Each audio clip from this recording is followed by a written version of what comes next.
Gusti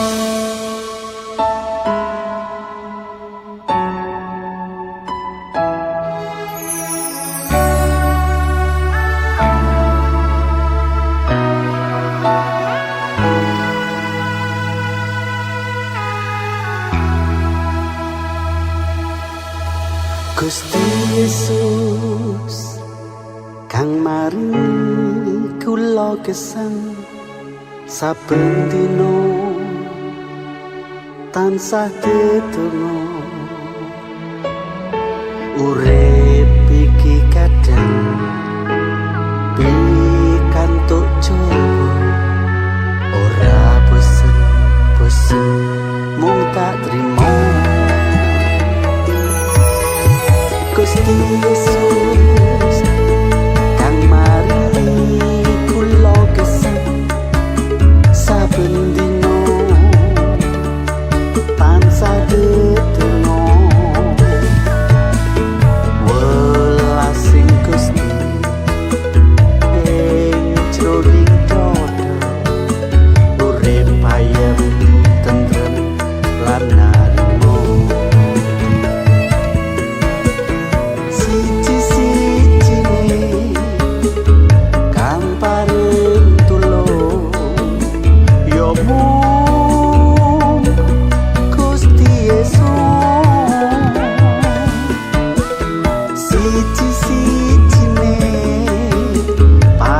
keselamatan yo mung Gusti Yesus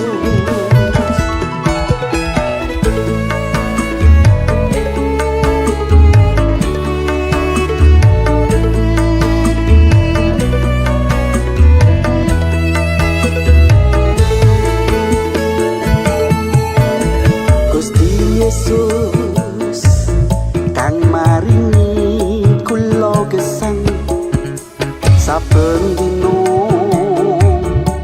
tansah tetunggo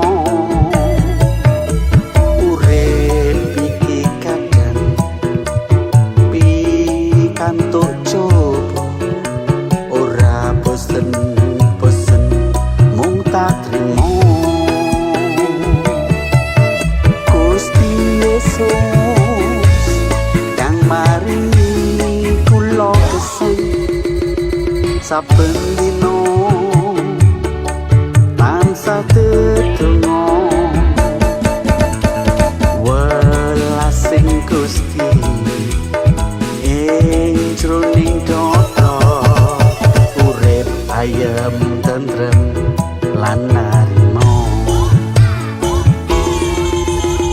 siji-sijine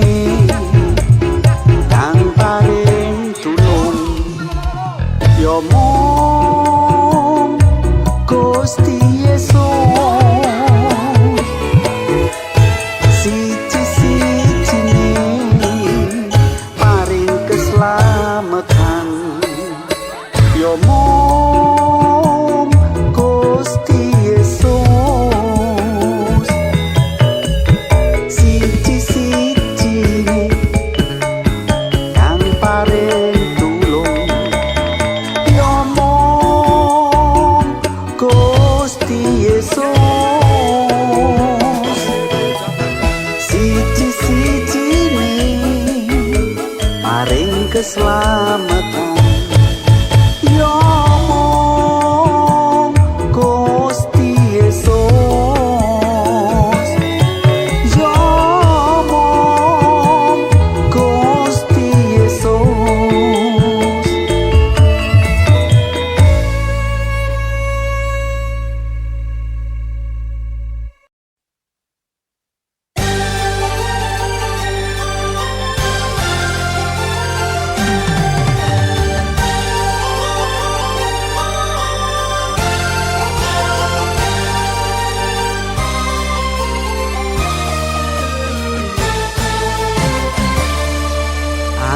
manut wae Gusti aku manut wae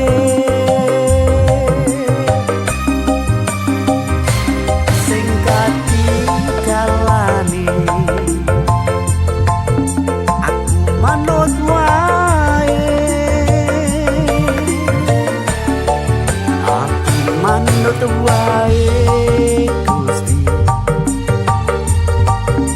aku manut wae.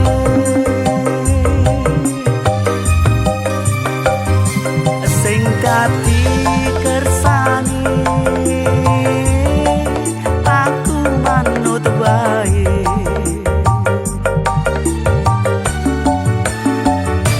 Rencanamu indah bagiku, rancanganmu baik bagiku, yang terbaik telah kau sediakan. Sing penting aku manut wae.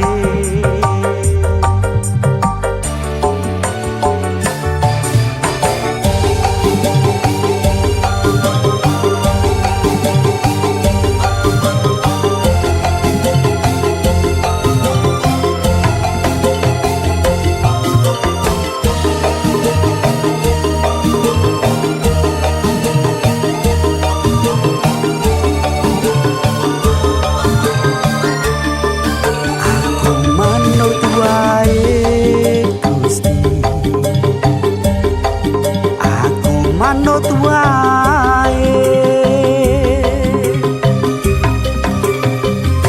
sing dadi dalane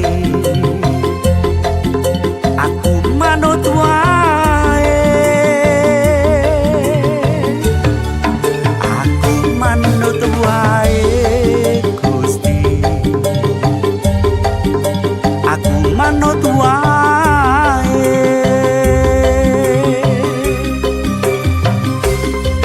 Dadi kersane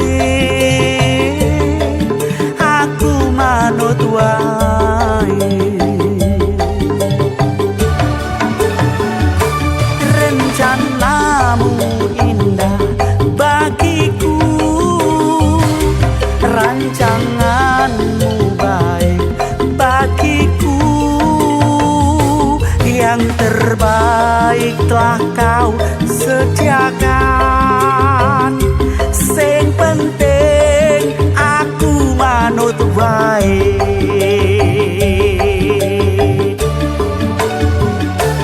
Rencanamu indah bagiku, rancanganmu baik bagiku, yang terbaik telah kau sediakan. Sing penting aku manut wae. Sing penting aku manut wae.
Ora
pisan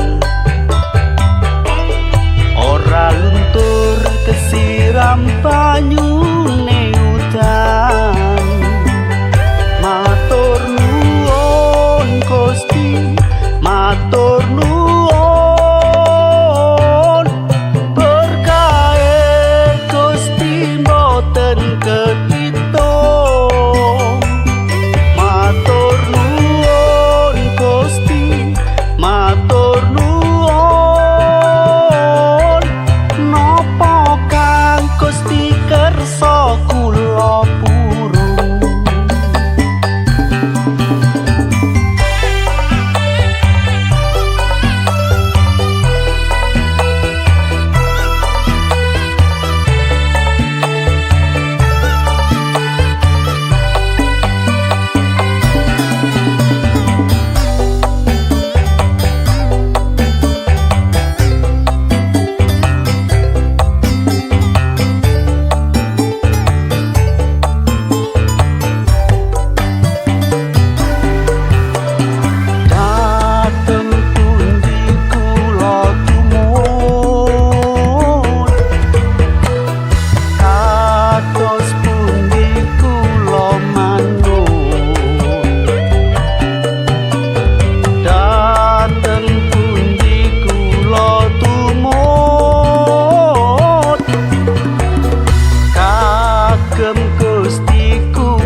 Masih ya urip akeh masalah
lan ombak kang mepalangi kula tetep tresno Gusti Yesus kula tetep tresno Gusti Yesus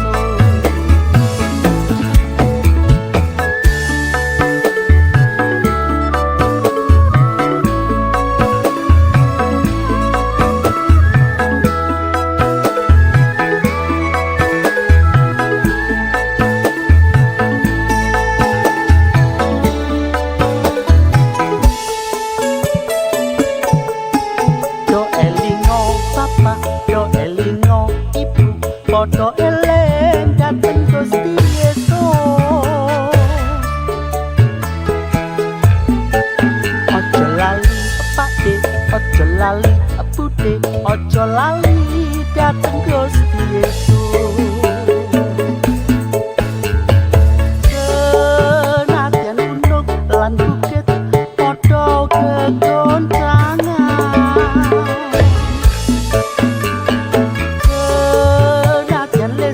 angin gede lan ombak kang mepalangi kula tetep tresno Gusti Yesus kula tetep tresno Gusti Yesus senadyan gunung lan bukit padha gegoncangan senadyan lesus angin gede lan ombak kang mepalangi kula tetep tresno Gusti Yesus kula tetep tresno Gusti Yesus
Isu tempe awan mangan tempe matur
marang sing dhuwur ra bakal mundur mergo mundur iso ajur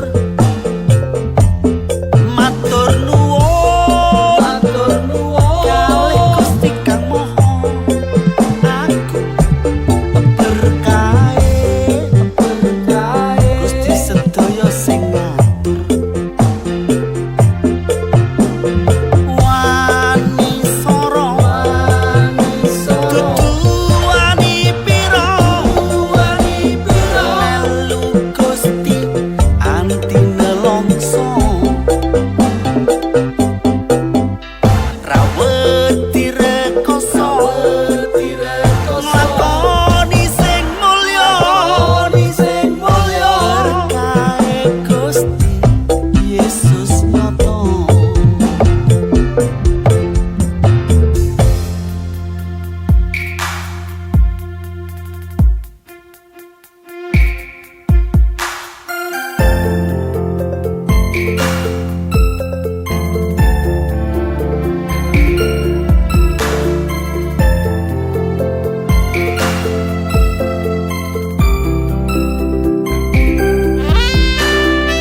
ngabekti marang sing dhuwur ora bakal mundur mergo mundur iso ajur matur nuwun kalih Gusti Kang Maha aku berkahe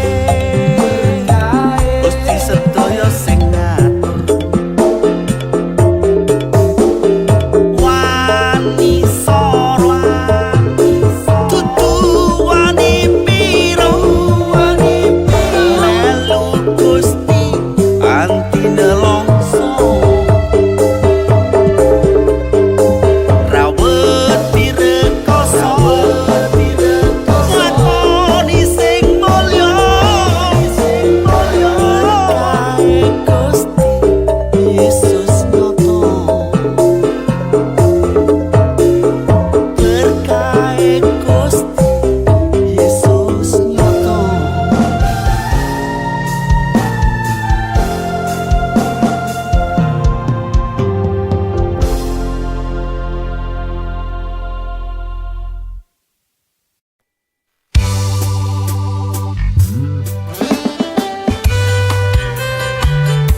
ngubengi kutha terus tekan nyang desa-desa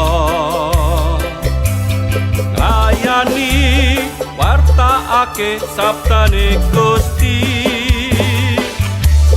nadyan angel carane rasa bunga ana ing ati amarga tresnaku mung kanggo Gusti ngubengi kutha terus tekan yang desa-desa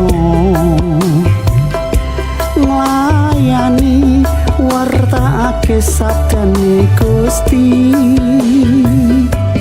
nadyan angel dalane rasa bunga ana ing ati amarga tresnaku mung kanggo Gusti kecantol Gusti atiku kecantol Gusti atiku ora nate owah tresnane Gusti tansah ngiket ati, kecantol Gusti atiku, kecantol Gusti atiku, ganti pungkasane atiku tetep tresno marang Gusti.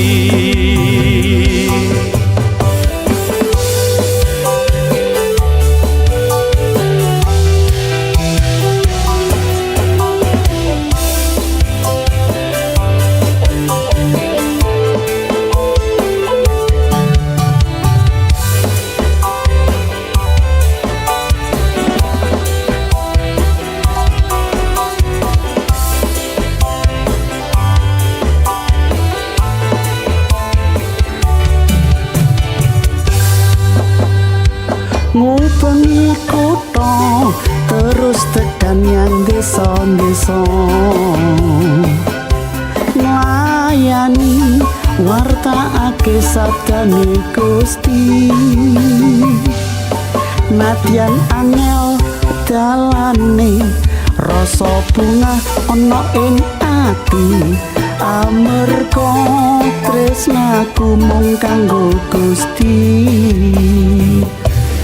Kecantol Gusti atiku, kecantol Gusti atiku, ora nate owah tresnane Gusti tansah ngiket ati. Kecantol Gusti atiku, kecantol Gusti atiku, nganti pungkasane atiku tetep tresno marang Gusti. Kecantol Gusti atiku, kecantol Gusti atiku, ora nate owah tresnane Gusti tansah ngiket ati. Kecantol Gusti atiku, kecantol Gusti atiku, nganti pungkasane atiku tetep tresno marang Gusti.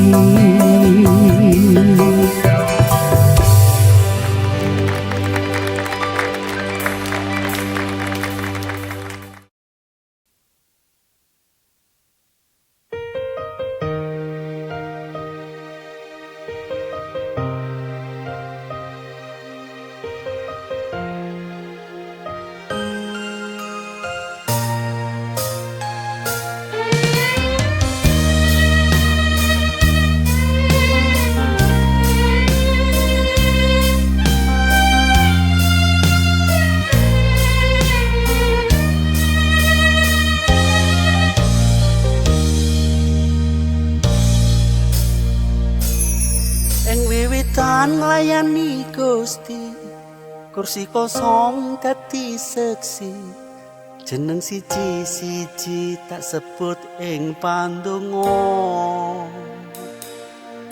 Senadyan durung katon woe aku tetep setya,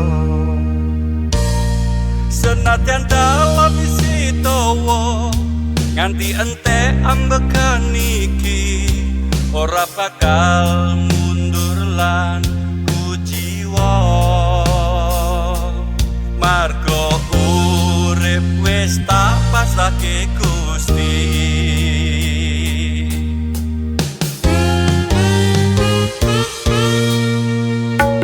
Nempel-nempel Gusti ati pasrah lan pracaya, jerih payah ora bakal sia-sia. Tepi amanat agunge Gusti. Nempel-nempel Gusti, mujizat mesti dumati. Ing pungkasan nampa mahkota kamulyan,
pasrahke Gusti.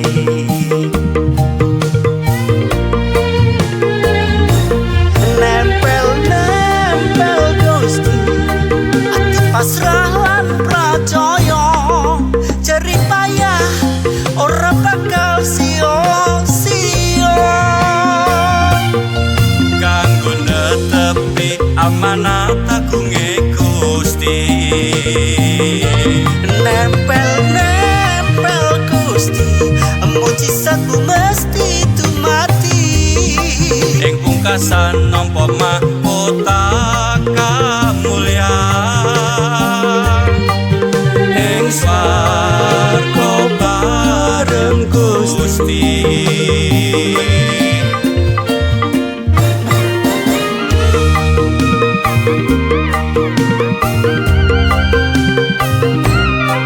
Jerih payah ora bakal sia-sia, kanggo netepi amanat agunge Gusti. Nempel Gusti, ati pasrah lan pracaya, jerih payah ora bakal sia-sia, kanggo netepi amanat agunge Gusti. Nempel Gusti, mujizatmu mesti dumati. Ing pungkasan nampa mahkota kamulyan, ing swarga bareng Gusti. Nempel Gusti, ati pasrah lan pracaya, jerih payah ora bakal sia-sia, kanggo netepi amanat agunge Gusti. Nempel Gusti, mujizatmu mesti dumati. Ing pungkasan nampa mahkota kamulyan,